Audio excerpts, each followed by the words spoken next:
कुठलंही पुस्तक वाचलं ते आयुष्यभर लक्षात राहत नाही. खरंय. उगाच ते भ्रम डोक्यात काढून टाका. 5-5 पुस्तकं आता मी एका वेळी वाचतो.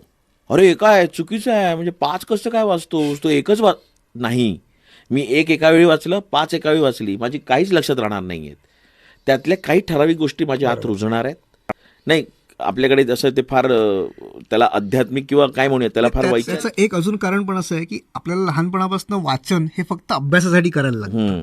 तो पण एक त्याचा मुद्दा आहे की ते पुस्तक वाचलं तर त्याला लक्षात राहिलं पाहिजे का, कारण त्याची परीक्षेत लिहायचं आहे. म्हणूनच मी एक उपक्रम चालू केलेला आहे. मी शाळा कॉलेजेसमध्ये जातो आणि मी एक 45 मिनिटं ते 1 तासाचं लेक्चर देतो. बरं.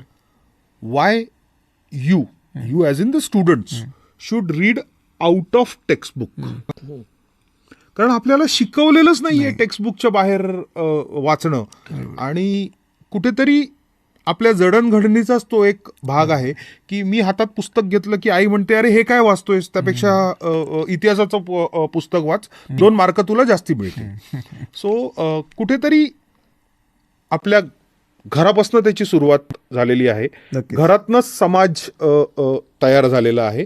आणि आत्ताच्या परिस्थितीत जसं विनम्र म्हणाला तसं ते कूल नाहीये, पण त्याला कूल करता येऊ शकतं. ते इंडिव्हिज्युअल वरती अवलंबून आहे.